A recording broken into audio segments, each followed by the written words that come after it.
우리 모두를 결정적인 순간 그 시점들을 다 달아보세요. 주님이 우리를 달아보십니다.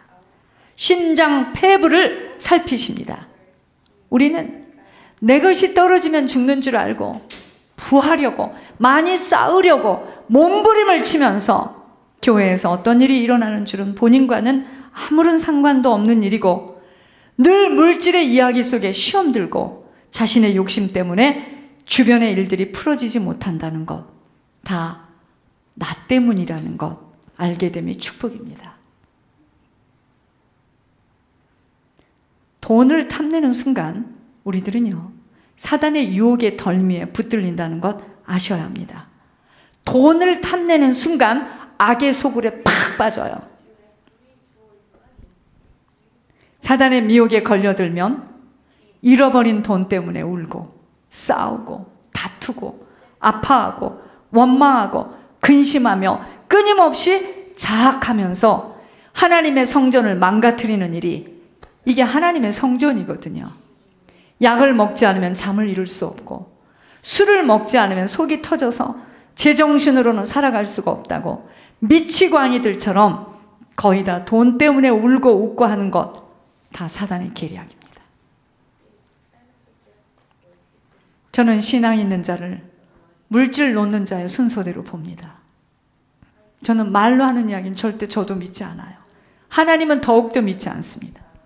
돈 때문에 가족하고도 떨어짐이 아주 간단하고 쉬운 결정으로 본인은 천국 열차에 탑승하지도 못하고 지옥길을 걷고 있고, 잃어버린 돈 때문에 미워하고 한탄하며 정신과 약에 의지하면서 살아가야 하고, 돈 때문에 사단에게 끌려가 헌금을 되돌려 받는 일이 생기어 오늘 이 시간까지 일어서질 못하고 결국은 지옥으로 끌려가는 거, 다 돈을 사랑하면서 오는 일들입니다.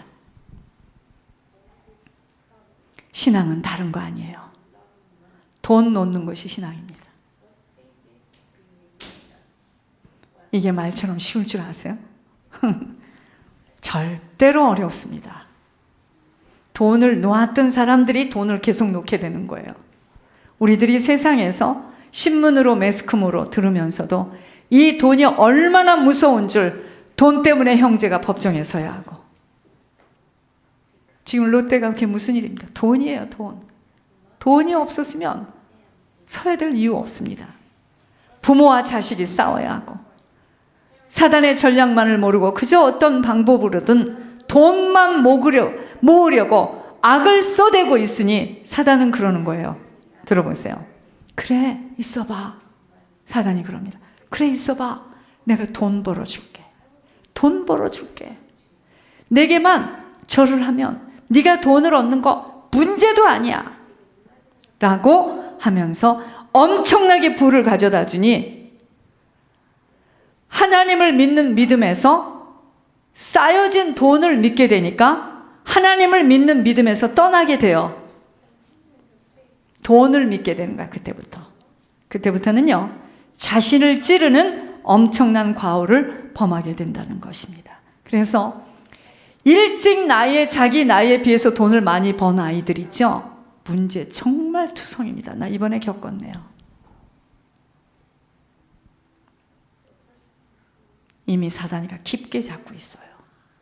영혼에 관한 일들은 아무리 이야기를 들려주어도 자신들에게 오는 육신으로부터 체험 속에 겪는 만큼만 깨닫게 돼요. 여러분, 영혼에 관한 일들은 말로 해서 듣는 것으로 깨달아지는 게 아니에요. 육신으로부터 자기 자신이 체험 속에 겪는 만큼만 깨닫게 되기에 말씀을 듣고 이해하는 것은 다 지식이에요. 지식입니다. 그래서 순종하면서 열려지는 것이 영의 세계예요. 천국입니다. 천국은요, 순종되어지는 것만큼만 열려요. 똑같이 앉아 있어도. 하나님의 법도와 규례를 순종하지 못하는 만큼은 불순종의 일들을 치루면서 재앙을 만나고 어려움을 겪으면서 시간이 한참 지난 후에 후회들을 하지만, 그때는 이미 많은 고통 속에서 그 누구가 아닌 자신이 치러야 하는 엄청난 보응의 문제를 풀어가야 한다는 것입니다. 여러분들은 제가 자신 있게 말해요. 여러분들 참 복받았습니다. 강단에서 이런 이야기를 계속 해준다는 게 제가 40살만 됐을 때라도 이런 메시지를 들었으면 저 뼈저린 아픔은 안 겪었죠.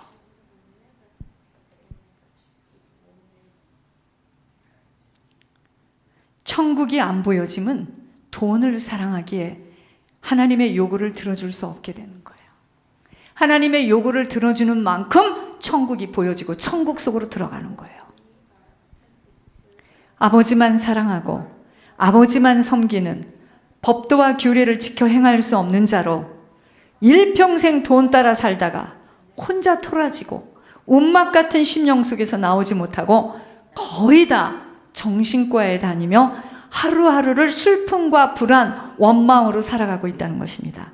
여러분, 아버지가 재력이 있는 가정의 자녀들은 아버지 입에서 나오는 말이 진리입니다. 아버지 말을 어기어서 본인에게 오는 불이익 때문이에요. 그러나 아버지가 망하고 아버지가 힘이 없는 자녀들은 아버지를 미워하고 표현을 안 합니다. 원망하며 아버지를 적대시합니다. 무시합니다. 목사님, 그거는 세상 아이들이, 우리 집 아이는 안 그래요. 여러분 속지 마세요. 사람들이 다 이래요. 우리 집 아이들은 아닌 줄 알아. 근데 다른 애들은 아닌데 우리 집 아이들이 그렇습니다. 그렇게 알아들으셔야 됩니다. 애들이 포장하는 것 뿐이에요.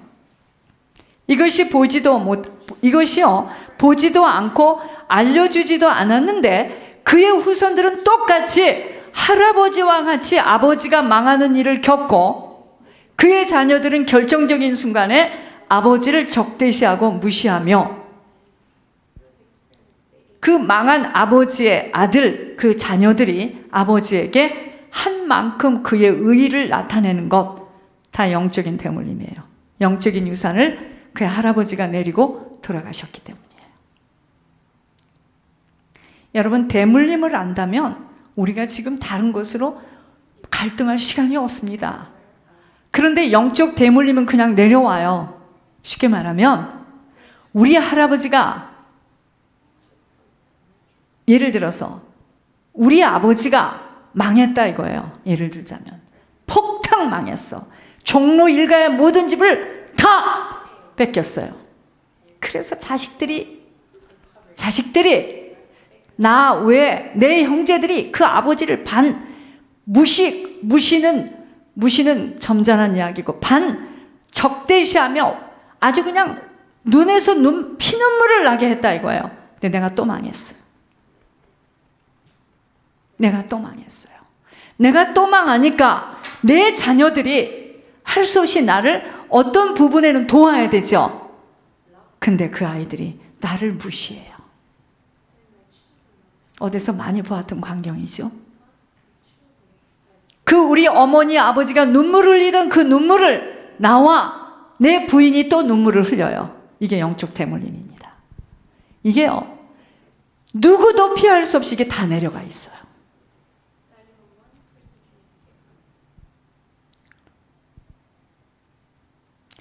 영적 대물림은 실제입니다. 지금도 그대로 내려가 있기에 오직 회개 예물과 기도로 영적 산물을 잘라내겠다고 이토록 몸부림을 치지만 눈에 가시적인 것만, 눈에 보이는 것만 보여지기에 포장하여 하는 언어와 행동들의 모두 다 100% 속으면서 울고 웃고 물레방아와 같이 똑같은 인생들을 살다가 죽음을 맞고 지옥으로 떨어져 살아가고 있는 것만 모르고 산다는 겁니다. 어머니가 아버지를 버리고 사는 인생은 반드시 후손들에게 이 유산이 흘러서 똑같은 일들을 후손 누군가가 치르게 된다는 것을 미리 아시고 무서운 회개 예물과 기도로 우리들의 인생에서 보응을 치르고 돌아가도록 다른 사람의 몇 배의 헌신된 인생을 살아야 한다는 것이 영적인 법칙입니다. 육신의 날들은요, 반드시 뿌린 대로 거두는 시간일 뿐이에요. 내가 뿌린 것을 내 다음 때에서, 그 다음 때에서 누군가는 그 열매를 먹어요. 반드시 먹습니다. 이런 것을 처음부터 신앙생활 할 때 교회에서 죄라는 걸 가르쳐줬으면 얼마나 좋았겠습니까? 안 가르쳐줬다 이거예요.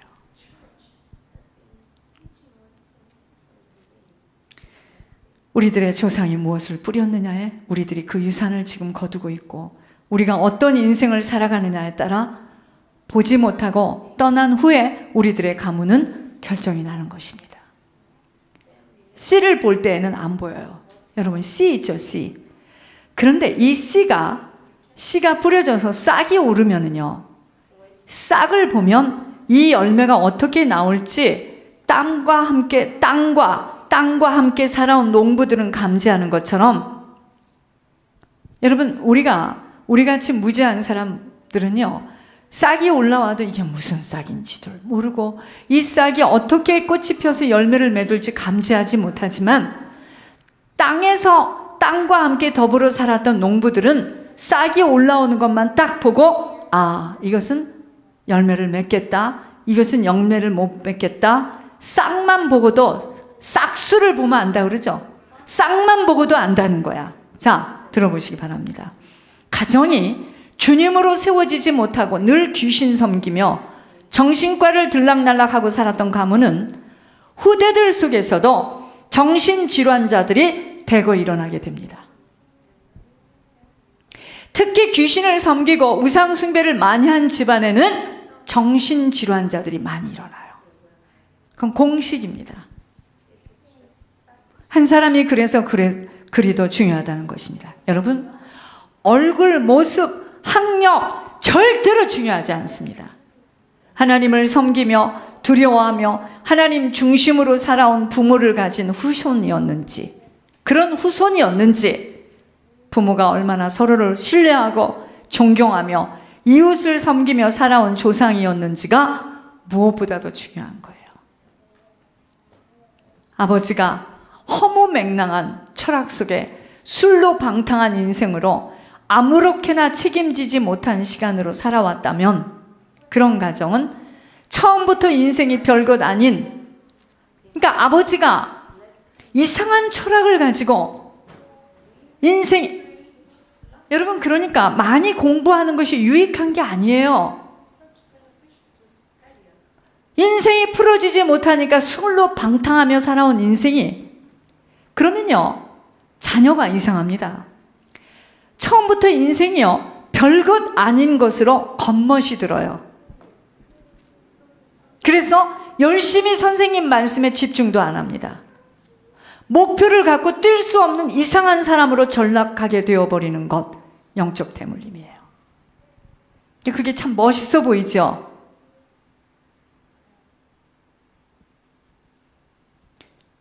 어떤 애들은 막 학교 다닐 때 보면 교복을 막 바꿔 입고 밤에 막 외출복으로 탁 입고 당당하게 나가는 거 보면 어떻게 저렇게 할 수가 있을까? 막 겁이 났는데, 지금 생각해보면 그런 아이들은 지금 거의 다 술집 주인이 됐을 겁니다. 전 그렇게 생각합니다.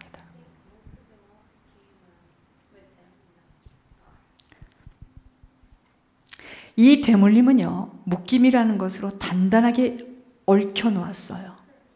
본인이 원치 않아도 그런 인생으로 이혼을 한 가정에서는요, 후손들에게 이혼의 영으로 쉽게 헤어져요. 누구보다도 쉽습니다. 가문이 모든 것이라는 것을 안다면 우리들이 무엇을 남기고 살아가야 하는 숙제만이 남은 것입니다. 첩을 든 가문은 대대로 남의 첩살이를 해요. 아버지가 한 사람으로 만족하지 않는다 이 말이에요. 아버지가 항상 여자 관계가 복잡해. 그 대물림입니다. 단명의 가문은 첩첩이 단명하는 가문으로 대물림을 속일 수 없다는 것입니다. 가문을 중요시 여기며 씨를 중요시하는 가정은 아버지가 어려서부터 아이들에게 옷 어른을 섬기며 나누며 형제 우애를 강조하며 나라의 중요성도 알려주겠지만 어떤 부모에게서 어떤 교육을 받고 자랐느냐가 모든 것이에요. 그래서 부모의 다름이 없이 자란 사람들은 망아지처럼 모든 것들을 쉽고 간단하게 생각합니다. 천방지축 대책 없이 살아가게 되는 거예요. 남의 집에서 잠자고 일어나는 것은 아주 쉬운 일이고 집을 나가서 돌아오지 않는 것은 왜냐하면 부모가 찾지도 않으니까. 우리가 오늘 이곳에서 한 생명의 길을 걷고 있지만 어느 분은 걸쳐서 간신히 자기 식대로 예배도 드리고 자기 형편에 맞도록 아무리 강단에서 예물의 중요성을 이야기해도 희생과 헌신에는 귀담아 듣지 않고 간신히 끌려오는 자가 있고 다 틀려요. 어떤 자는 온몸을 던지며